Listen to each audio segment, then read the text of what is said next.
तो जब आपका समाज ही आपके साथ नहीं है तो फिर दूसरी जो जातियां हैं वो आपको वोट क्यों देंगी? हमें लगता है कि जहां हम खड़े होते हैं वहां लाइन शुरू हो जाती है, तो हम लोग उस तरीके की राजनीति करते हैं। कार्तिकेय राणा का नाम मन से ले रहे हैं तो कार्तिकेय राणा में कोई तो बात होगी ना। हमारे में दम है, हम दमखम की राजनीति करते हैं, दमखम की हमने करी है राजनीति जीवन भर। जब हार गए तो आप दूसरी जगह चले गए, आप 15 साल बाद फिर आके आप वहीं पे मांगने लगे, तो वो हमारा काम नहीं है। नमस्कार, स्वागत है आप सभी का हिंदुस्तान 24 पर और मैं आप सबके साथ विपिन चौधरी। देवबंद विधानसभा से सपा के टिकट पर चुनाव लड़ने की चाह रखने वाले लगभग आधा दर्जन लोग हैं और उनमें से कार्तिकेय राणा भी एक हैं। कार्तिकेय राणा हालांकि 2022 में सपा के टिकट पर चुनाव लड़ चुके हैं, लेकिन जीत उन्हें नसीब नहीं हुई। अब जिस तरीके से 2027 में विधानसभा चुनाव होना है, तो कार्तिकेय राणा की किस प्रकार की तैयारी है? आज बातचीत करने के लिए स्वयं कार्तिकेय राणा हमारे साथ में मौजूद हैं। कार्तिकेय जी, बहुत बहुत स्वागत है आपका हिंदुस्तान 24 पर। बहुत बहुत धन्यवाद आपका। विधानसभा में क्या चल रहा है, क्या आपकी तैयारी है? और लगभग आधा दर्जन लोग टिकट की चाह में हैं, तो आपको कितनी उम्मीद है? देखिए, सबसे पहले तो मैं बताना चाहूँगा, हम 2022 में चुनाव लड़ेंगे और 2022 में लगभग 87,000 हमें वोट मिली और बहुत कम मार्जिन के अंतराल से हम लोग चुनाव हारे। और वो भी चूंकि जिस टाइम पे माननीय मुख्यमंत्री थे योगी जी, उनका लगातार देवबंद में दौरा रहा और वो सारी विधानसभा 7 विधानसभा पूरे जनपद में उन्हें छोड़कर वो देवबंद में पड़े रहे और उनके रहने से और कुछ नहीं हुआ, तो कम से कम उन्होंने कुछ भी नहीं किया, तो उन्होंने प्रशासनिक तंत्रों का इस्तेमाल करके हमारे चुनाव को प्रभावित करा। कई जगह लाठीचार्ज हुई, कई जगह पोलिंग रोका गया हमारा, और उस वजह से हम बहुत कम मार्जिन से चुनाव हारे। लेकिन हम लोग फिर दोबारा चुनाव हारने के अगले दिन से ही निरंतर हम लोग तैयारी कर रहे हैं अपने चुनाव की, और निश्चित रूप से 2027 में हमें उम्मीद है कि समाजवादी पार्टी को वहां से जिताने का काम हम लोग करेंगे। और चूंकि इतिहास में जब से पार्टी का गठन हुआ है तब से लेके अब तक समाजवादी पार्टी देवबंद सीट पे सिर्फ एक बार जीती है और 2012 में जीती है, जब स्वर्गीय राजेंद्र सिंह राणा ने जीत दिलाई थी। और पार्टी को सबसे ज्यादा वोट 2022 में 87,000 वोट मिली है। इतिहास में इससे ज्यादा वोट कभी पार्टी को नहीं मिली, वो हमारे समय पे मिली। दुर्भाग्यवश ऐसा रहा कि भाई प्रशासनिक तंत्रों का इस्तेमाल करके हमारा चुनाव को बहुत बुरी तरह प्रभावित करा गया। बहुत पोलिंग बूथों पर पुलिस फोर्स लगाई गई, लोगों के साथ लाठीचार्ज किया गया, पोलिंग तो हमारे मजबूत बूथ थे वहाँ पे पोलिंग नहीं होने दी गई। इस वजह से हम लोग चुनाव में हम लोग बहुत कम मार्जिन से हारे, लेकिन निश्चित रूप से 2027 में हमें उम्मीद है कि चुनाव हम लोग जीतने का काम करेंगे। कार्तिकेय जी, समाजवादी पार्टी आपको टिकट क्यों देगी? आपको ऐसा क्यों लगता है? क्योंकि आप तो रेस में हारे हुए घोड़े हो।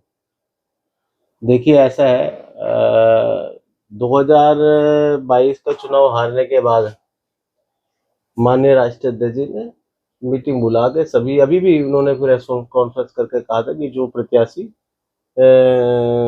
बहुत कम मार्जिन से 5% से कम मार्जिन से हारे हुए हैं, उन्हें पार्टी दोबारा चुनाव लड़ाएगी और वह तो अपनी तैयारी में लगे।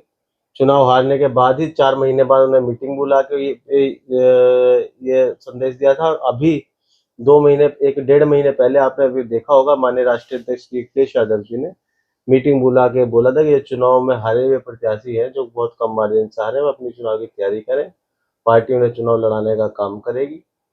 और अगर किसी को बदलती भी है तो उसके सलाह मशवरा के साथ ही बदला जाएगा। और रही बात टिकट की, देखिए, हम लोग टिकट की राजनीति नहीं करते। हम लोगों के पास, हम लोग पिछले 3 पीढ़ी से हम लोग समाज की सेवा करते आ रहे हैं। और मैंने जैसे आपको बताया, समाजवादी पार्टी एक बारी जीती है और वो भी स्वर्गीय राजेंद्र सिंह राणा हमारा ही परिवार जिता के पार्टी को लेके एक बार यहाँ पे जिताया है, वरना उसके अलावा आज तक पार्टी वहाँ पे जीती नहीं है।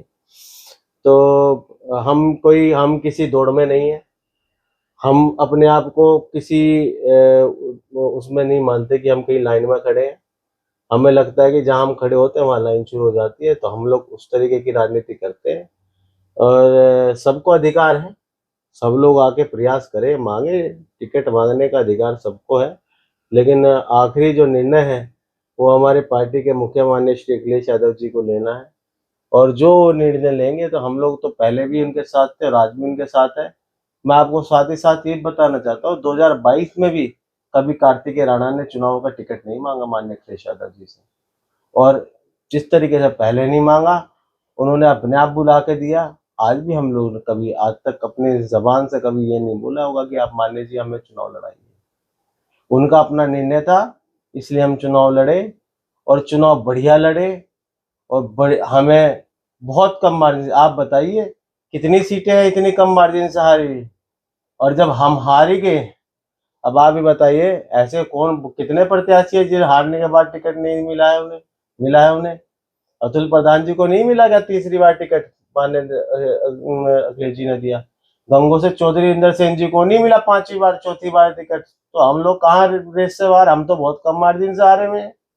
कार्तिकेय जी, मेरा सवाल आपसे ये है कि जब कोई भी पार्टी अपना प्रत्याशी चुनती है, उसे टिकट देती है, तो उसका जातीय समीकरण देखा जाता है।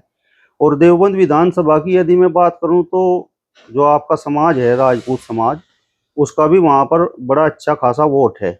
लेकिन लोगों का मानना यह है कि राजपूत समाज आपको वोट नहीं करता। 2022 के इस तरीके के परिणाम आए, तो जब आपका समाज ही आपके साथ नहीं है, तो फिर दूसरी जो जातियां हैं वो आपको वोट क्यों देंगी? देखिए 2022 में आपको पता नहीं मालूम होगा नहीं मालूम होगा, हमें कितनी वोट मिली, 87,000 वोट ऐसी मिल जाती है। 1,08,000 मुस्लिम वोट है वहाँ पे। और उसमें से अगर आप 60% 65% पोलिंग माने तो 65,000 वोट बैठती है। उसके अलावा 20,000 वोट आप कहाँ से लेकर आए हो? 22,500 अपने आप तो पैदा नहीं होगी ना वोट, किसी ने तो दी होगी ना। और हालांकि हम ये मान सकते हैं थोड़ी कम वोट जरूर मिली होगी हमें, और वह भी इस वजह से कि जो योगी जी हैं उन्होंने लगातार, और पार्टी के जितने नेता हैं बीजेपी के, चाहे मोदी जी हो, योगी जी हो, अमित शाह हो, वे लोग लगातार सिर्फ देवबंद में बने रहे। 15 दिन के अंतराल में लगभग 100 सीटों पर चुनाव होना था, और 100 सीटों में से उन्होंने एक ही सीट को 3 दिन उन्होंने दिए हैं अपने। तो आप इस बात का आप अंदाजा लगा लीजिए कि कार्तिकेय राणा की क्या हैसियत है वहाँ अपने समाज में व अन्य समाज में भी। 88,000 जो वोट मिली है वो सर्व समाज से मिली है। और हो सकता है हमें अपने कुछ कम वोट मिली हो, लेकिन उसके बावजूद भी हमें अपने समाज से वोट मिली। और अन्य समाजों से गुर्जर समाज ने हमें 4,000 से ऊपर वोट दी, हमें त्यागी ब्राह्मण समाज ने हमें वोट दी, दलित समाज ने हमें वोट दी। एक लौते अगर कोई ऐसा परिवार या ऐसा कोई नेता है जिसे हर समाज की वोट देवबंद में मिलती है, वो कार्तिकेय राणा ही है। और कोई नेता ऐसा नहीं है जिसे हर समाज की वोट मिल सकती है। और क्षत्रिय समाज की लगभग 40,000 से ऊपर वोट है। और अगर आप एक राजपूत को यहाँ पे नहीं लड़ेगा, क्योंकि हमेशा से ये क्षत्रिय बहुल्य सीट रही है देवबंद। आप बताइए, इससे पहले स्वर्गीय राजेंद्र सिंह राणा रहे, स्वर्गीय राजेंद्र सिंह राणा से पहले शशिबाला पुंडीर, सुखबीर सिंह पुंडीर रहे, महावीर सिंह राणा रहे 4 बार, ब्रजेश सिंह, अब ये भी कुछ राजपूत है। तो अगर आप लड़ाई नहीं, वहां पे कोई राजपूत लड़ता, तो सारे के सारे माहौल ऐसा बन जाता है कि जो 40-45,000 राजपूत वोट है वो सारी बूथ कैप्चर हो जाती है। तो इसलिए जरूरी है, और कहीं ना कहीं तो आप लड़ाएंगे ना। 20 जनपदों में पार्टी के पास बताइए कौन है क्षत्रिय समाज से, हम ही तो है। कार्तिकेय राणा क्या योगी आदित्यनाथ से बड़े नेता हैं? देखिए पिछली बार हम आपको बताना चाहते हैं कि योगी जी को अपने एडी चोटी के जोर लगाने पड़ गए थे चुनाव को जिताने के लिए। आप 15 दिन के अंतराल में 100 सीटों पर प्रचार करना था। अगर एवरेज लीजिए तो ये रोज की 5 सीट बैठती है, 5 कह रहा हूँ 7 सीट बैठती है। अगर 7 सीटों पे वो रोज प्रचार करेंगे, तब जाके वो 15 दिन में करेंगे अपना कैंपेन पूरा। और उन 15 दिन में से 3 दिन उन्होंने देवबंद को दे दिए। और देवबंद में देने के बावजूद भी पहली बार उन्होंने कार्यक्रम करा देवबंद में, दूसरी बार करा बड़गांव में, और बड़गांव में जब कार्यक्रम करा उन्हें पूरे क्षेत्र में उन्हें अपनी रैली निकालनी पड़ी, 300 से ज्यादा लोगों को पगड़ी पहनानी पड़ी, और कई सौ सैकड़ों आदमी को उन्होंने कई हजार आदमियों को उन्हें नाम लेना पड़ा मन से। और योगी आदित्यनाथ अगर आके अपने चुनावी सभा में अपने प्रत्याशी का छोड़ के, हालांकि उनके प्रत्याशी कोई और थे, अपने प्रत्याशी का छोड़ के कार्तिकेय राणा का नाम मन से ले रहे हैं, तो कार्तिकेय राणा में कोई तो बात होगी ना कि उन्हें नाम लेना पड़ रहा है जिताने के लिए अपने प्रत्याशी को।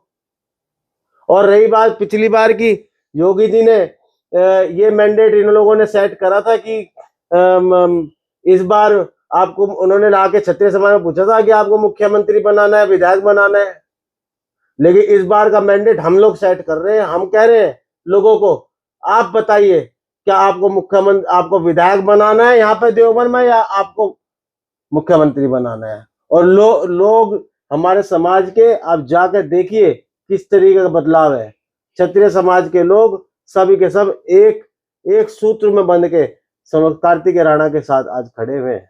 कार्तिकेय जी, 2022 का जो विधानसभा चुनाव आपने लड़ा वो मैंने बहुत नज़दीक से देखा और आपके पक्ष में हवा भी थी, लेकिन योगी आदित्यनाथ की 2-3 रैलियों ने आपका डब्बा गोल कर दिया। तो इससे तो ये सिद्ध होता है कि जो राजपूत समाज है वो कार्तिकेय राणा को नहीं बल्कि योगी आदित्यनाथ को देखता है। योगी आदित्यनाथ के आने के बावजूद भी आप सीधे सीधे देखो, 2 आंकड़े हैं, मैं आपको बता देता हूँ। सबसे ज्यादा मुस्लिम वोट है 1,08,000, उसके बाद दलित समाज की वोट है वो लगभग 70,000 के आसपास है, अन्य ओबीसी 70,000 है, उसके बाद क्षत्रिय समाज की 46,500 वोट है, उसके बाद गुर्जर समाज की वोट है लगभग 25,000-26,000 वोट गुर्जर समाज की है, 25,000-26,000 ही लगभग त्यागी और ब्राह्मण समाज की है। 40,000 का 60% आप पोल मानेंगे 30,000 वोट पड़ती है, और 30,000 में से हमें लगभग हम लोग इतनी थोड़ी सी कमी रही हमारी कि हम लोग आधे से ऊपर नहीं मिल पाए, लेकिन 10,000 11,000 वोट हमें 30,000 में तब भी मिला। योगी जी के एड़ी चोटी के जोर लगाने के बावजूद भी अगर 10-11,000 वोट हमें अपने समाज की मिल रही है, और 4,000-5,000 वोट हमें गुर्जर समाज से, ब्राह्मण त्यागी समाज से, दलित समाज से, अन्य पिछड़े से, हम लोगों को टोटल मिला के हमें 25,000 वोट मिल रही है, तो आप बताइए कौन प्रत्याशी है यहाँ पूरे जनपद में? आप मुझे एक प्रत्याशी का नाम बताइए जिसे 25,000 वोट अपनी व्यक्तिगत मिलती हो, और वो भी उस समय पे जबकि देवबंद पे सबका सारे बड़े नेताओं का, मोदी जी का फोकस देवबंद पे। अमित शाह घूमे नहीं, क्या बताओ, देवबंद की गलियों में घूमे? सहारनपुर आके, जनपद सहारनपुर तो नहीं घूमे अमित शाह आके। जनपद सहारनपुर में तो एक ही रैली करी इन्होंने, योगी जी ने देवबंद में 3 रैली करी, मोदी जी देवबंद में रैली करके गए। तो आप इतना ज्यादा, हम योगी जी के आने से क्षत्रिय समाज प्रभावित नहीं हुआ, योगी जी के आने से प्रशासन को प्रभावित करा, जिस वजह से हम लोग चुनाव हारे। कार्तिकेय जी, अभी आपने बताया कि राजपूत समाज का माइंड सेट है कि अगर विपक्ष से राजपूत समाज का कोई प्रत्याशी चुनाव मैदान में आएगा तो वोट करेंगे, वरना वो बूथ कैप्चर करेंगे। तो फिर ये जो और जातियां हैं ये आपको वोट क्यों देंगी? देखिए, हम सर समाज के वोट, हम लोगों ने सर समाज की बात हमेशा करी है।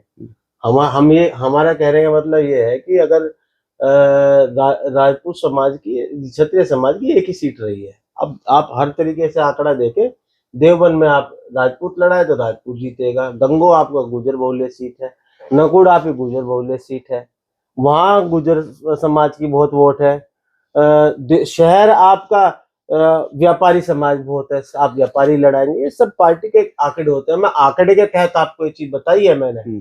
और रही बात हमारी 2012 में अन्य समाज ने हमें बताइए वोट दी कि नहीं दी? 2016 में हमें वोट मिली कि नहीं मिली? गुर्जर समाज ने हमें 8,000-9,000 से ऊपर वोट मिली हमें 2012 में। ब्राह्मण त्यागी समाज ने 6,000 वोट दी हमें 12,000 की पोलिंग में से। अगर आधे से ज्यादा हमें अन्य समाज से भी वोट हर समाजवादी पार्टी का प्रत्याशी होते हुए मिल रही है हर चुनाव में, तो बताइए हमें क्या हर समाज, सर समाज के नेता नहीं है क्या? और हम लोगों ने कभी किसी एक समाज की बात नहीं, हम तो सर समाज की बात करते हैं। सर समाज हमारे साथ रहा है, इसीलिए हम लोग आज तक भी कामयाब रहे हैं हमने राजनीति में।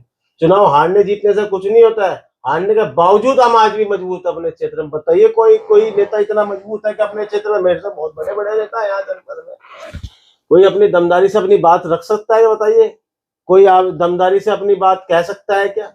कोई अगर भ्रष्टाचार चल रहा है तो वहां पे कोई दरी बिछा के बैठ सकता है क्या हमारी तरह? हमारे में दम है, हम दमखम की राजनीति करते हैं, और दमखम की हमने करी है राजनीति जीवन भर। कार्तिकेय जी, आपने कहा कि जो देवबंद विधानसभा है तो वहां पर राजपूत समाज का व्यक्ति ही चुनाव जीतता रहा, लेकिन इस गढ़ को मनोज चौधरी जो गुर्जर समाज से हैं उन्होंने तोड़ने का काम किया। और आपके मुकाबले पर इस समय सबसे बड़े दावेदार जो हैं वो मनोज चौधरी हैं। देखिए, मैं कुछ नहीं कहना चाहता, वह भी मेरे अपने हैं और मेरा उनसे पारिवारिक लगाव है। हर आदमी को अधिकार है आके चुनाव पे सीट पे मेहनत करे, टिकट मांगे तो मेहनत भी करनी पड़ेगी। और रही बात देवबंद की, देखिए देवबंद से हम आपको इतनी बात कहना चाहते हैं कि हम लोग समाजवादी पार्टी, एक बार मैं दोबारा बताना चाहता हूँ उन्हें, आप इतिहास उठा के देखिए, समाजवादी पार्टी एक बार जीती है स्वर्गीय राजेंद्र सिंह राणा 2012 में, और 65,000 वोट मिली थी और तब जीती थी, ठीक है ना। और जिस टाइम पे आप बात कर रहे हैं उनके जीतने की, उस टाइम पे भाजपा बहुत कमजोर थी, भाजपा का कहीं ना कहीं उसका उन्हें लाभ मिला। वही बात भाई, उन्हें मांगने का अधिकार है, वो मांगे अपना टिकट, चुनाव की तैयारी भाई हर आदमी को अधिकार है। आप मनोज जी का नाम ले रहे हैं, माविया अली भी है मांग रहे हैं, परविंदर चौधरी भी गुर्जर समाज से है तो वो भी टिकट मांग रहे हैं, बहुत सारे लोग हैं, हमारे सारे अपने लोग हैं, सब लोगों को टिकट मांगने का अधिकार है। अपना टिकट अपने प्रयास करें, प्रयास करने का, घूमने का, क्षेत्र में समाज में रहने का सबको अधिकार है। हम लोग तो देखो, हम लोग तो पिछले 30 साल से अपने क्षेत्र में बने हुए हैं, हमारा ऐसा नहीं रहा कि चलो हम विधायक रहे, आप बात कर ही रहे तो मैं बताए, तो आप विधायक रहे तो भाई आप जब हार गए तो आप दूसरी जगह चले गए, आप 15 साल बाद फिर आके आप वहीं पे मांगने लगे, तो वो हमारा काम नहीं। हम तो देखो, हमारी देवबंद सीट है, हम तो देवबंद सीट पे काम करते हैं, और देवबंद सीट ही हमारी कर्म भूमि, जन्म भूमि भी है और कर्म भूमि भी है। हम लोग 15 साल बीच में गायब नहीं रहे, अब ऐसे आके चुनाव के टाइम पे आके मांगने लगे तो सबको अधिकार है मांगने का, हम तो किसी को मना नहीं करते। कार्तिकेय जी, आप सर्व समाज की बात तो कर रहे हैं, लेकिन 2024 के लोकसभा चुनाव में ननौत्ता में एक राजपूत महासम्मेलन हुआ जिसकी अगुवाई किसान नेता ठाकुर पूर्ण सिंह ने की, और उस सम्मेलन में आप भी नजर आए। तो गुर्जर समाज के लोगों में तो ये भी चर्चाएं हैं कि उस समय कार्तिकेय राणा ने वहां पर जिस तरीके से प्रदीप चौधरी का विरोध किया, जो गुर्जर समाज से थे और सांसद भी थे, तो वो भी लोगों के दिमाग में वो बात है। तो गुर्जर समाज का ये जो सोच है तो उसका प्रभाव आपके चुनाव पर नहीं पड़ेगा क्या? क्या इकरा संघ गुर्जर समाज से नहीं है क्या? आप बताइए मुझे। और रही बात प्रदीप चौधरी जी की, आप जाके पूछिए उनसे, हमारे पारिवारिक संबंध है प्रदीप जी से। प्रदीप चौधरी जी हुए, हमारा शिष्टाचार सबके साथ रहा है। प्रदीप चौधरी जी हुए, राघव लखन पाल शर्मा हुए, राघव लखन पाल शर्मा मेरे इतने करीबी हैं। वो प्रदीप चौधरी जी हमारे परिवार के मरने जीने में हम लोग एक दूसरे का हमेशा रहते हैं। लेकिन राजनीतिक विचारधारा हमारी अलग जरूर हो सकती है, लेकिन हमारी जो पारिवारिक हमारे संबंध है, हमारा शिष्टाचार है, वो जैसा था वो आज भी वैसे ही है, बल्कि बढ़िया है। और आप उनसे जाकर पूछिए, हमने कभी विरोध नहीं करा। मैं तो आपको बताना चाहूँ, आप प्रदीप उस जो आप मीटिंग की बात कर रहे हैं, वो किसी कैंडिडेट प्रत्याशी की जो ननौता में महापंचायत हुई थी, किसी प्रत्याशी के विरोध में वो मीटिंग नहीं थी, वो सिर्फ भारतीय जनता पार्टी के विरोध में थी। क्यों गुर्जर समाज के लोग हमारी पार्टी में नहीं है क्या? अतुल प्रधान से बड़ा बताइए कोई नेता है क्या? चौधरी रुद्र सेन जी है, इंदर सेन जी है, इनसे बड़ा कोई नेता है क्या गुर्जर समाज का? बताइए। ये भी तो हमारी पार्टी के नेता है। तो खाली गुर्जर समाज कहीं एक पार्टी तक, मैं वही बात आपको दोबारा कहना चाहता हूँ, चाहे वो गुर्जर समाज हो चाहे वो राजपूत समाज हो, एक पार्टी तक अपने आप को सीमित ना रखे कि आप भारतीय जनता पार्टी कोई बंधवा मजदूर नहीं है हमारा। आप लोग, हम लोग हर पार्टी में जहां भी अपने और समाजवादी पार्टी में भी हमारे हर समाज के लोग हैं अपनी तो हम लोगों ने जो मीटिंग करी थी वो वहाँ पे मीटिंग हुई थी। मैं तो कहना चाहता हूँ हमने अग्रिमों के सबसे ज्यादा वहाँ पे उसमें बड़ी भूमिका निभाई उस कार्यक्रम में मीटिंग कराने में। और हम तो भारतीय जनता पार्टी के खिलाफ वो मीटिंग थी और किसी प्रत्याशी के व्यक्तिगत रूप से कोई खिलाफ नहीं थी।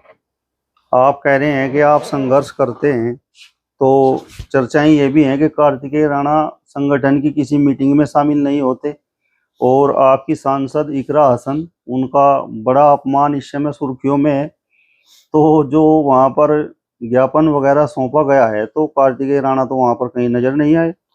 देखिए ये बात सुनिए, हम जहाँ पार्टी की बैठक होती है हम लोग वहाँ पे रहते हैं। लखनऊ में बुलाया जाता है हम जाते हैं। पार्टी कार्यालय में कोई ऐसी मीटिंग होती है यहाँ पे हम लोग जाते हैं। हमारे साथ देखिए हमारे पास और भी बहुत काम रहते हैं। हम लोग क्षेत्र का भी हमें काम देखना होता है, मरना जीना भी देखना होता है, पगड़ियाँ भी देखनी होती है। हम सारी चीज करते हैं। और रही बात वो जो आप ज्ञापन की बात कर रहे हैं, हम ज्ञापन पे जो था सब लोग जो पार्टी के नेता लोग थे सब लोग वहाँ पे रहे। हम लोग दुर्भाग्यपूर्ण इसलिए नहीं आ पाए कि हमें एक पगड़ी में जाना था कल। हमारी एक बहुत महत्वपूर्ण पगड़ी थी। तो हमें वहाँ पे चौंदा एडी में हमारे विधानसभा अध्यक्ष थे रमेश पवार जी, उनके भाई गुजर गए थे हमारी पार्टी के, तो इसलिए हमें वहाँ पे जाना पड़ा। इसलिए हम लोग वहाँ पे नहीं रहे। और रही बात इकरा हसन के साथ जो व्यवहार हुआ है, देखिए वो तो एक ऐसे व्यक्ति की बेटी है, स्वर्गीय राजेंद्र राणा, स्वर्गीय जगदीश सिंह राणा, स्वर्गीय मुनव्वर हसन, ये लोग हस्ती रहे हैं इस क्षेत्र के। और ऐसे हस्ती के का अंश हैं वो। और इस तरीके के अगर वाकया किसी सांसद के साथ होता है वो अपने आप में बहुत दुर्भाग्यपूर्ण है और बहुत निंदनीय है, शर्मनाक है और नीचता की पराकाष्ठा है उस अधिकारी की जिसने इस तरीके का व्यवहार उनके साथ किया। चूंकि सबसे पहले वो महिला है, महिला के साथ इस तरीके का व्यवहार करेंगे तो आप सरकार की जो सोच है वह आप किस तरीके की सोच लोगों के सामने लाना चाहते हैं। कार्तिकेय राणा जी, ये व्यवहार अगर कार्तिकेय राणा के साथ हो जाता तो फिर क्या होता? झगड़ देते, हम तो झगड़ा कर देते, वहीं दरी बिछा के बैठ जाते अनशन पे, जेल जाना पड़ता, पीछे न हटते, जेल भी जाते। कमी साथ वालों के साथ है, वो चलो पहली बार सांसद बनी है, राजनीति में नहीं आई है, लेकिन साथ वाले जो लोग थे वो लोग क्या कर रहे थे? अगर इस तरीके का व्यवहार उनके साथ हुआ तो साथ वालों को कम से कम कुछ भी नहीं तो वहां पे विरोध करना चाहिए था। अरे सांसद है, लोकतंत्र की एक प्रक्रिया है, लोकतंत्र से चुने गए एक व्यक्ति जो जनता ने चुन के वहां एज अ सांसद आपको पार्लियामेंट में भेजा है, उसके साथ अगर एक एडीएम जैसे अधिकारी अगर आपके साथ इस तरीके का दुर्व्यवहार करते हैं तो साथ वाले आदमी को डूब के मर जाना चाहिए, उन्हें वहां पे विरोध करना चाहिए था। तो हम तो अगर होते ऐसी जगह पे तो हम लोग तो दरी बिछा के बैठ जाते धरने प्रदर्शन पे, चाहे हमें जेल क्यों ना हो जाती, हम आंदोलन करते। क्योंकि ऐसा है ना, अगर आप जनता की बात ही नहीं रख पाओगे किसी अधिकारी सामने तो आप किस तरीके का आप नेतृत्व पेश कर रहे हो और किस तरीके का आपका ये लोकतंत्र रह जाएगा। आज के तारीख में अगर आप एक सांसद के साथ इस तरीके का व्यवहार करेंगे तो आम जनता के तो आपको तो कुछ कल्पना ही नहीं कर सकते। आम जनता तो ऐसे है जैसे भेड़ बकरी की तरह आप ट्रीट कर रहे होगे। तो इस तरीके का माहौल अगर आप पैदा कर रहे हो तो वो भी सांसद के लिए, तो आम आदमी तो आप कुछ मानते ही नहीं हो, आम आदमी से तो आपको बू आती होगी। चलिए, तो कार्तिकेय राणा जी को आपने सुना। फिलहाल इस वीडियो में बस इतना ही। अगली वीडियो में फिर आपसे मुलाकात होगी, तब तक बने रहिए हिंदुस्तान 24 के साथ। नमस्कार।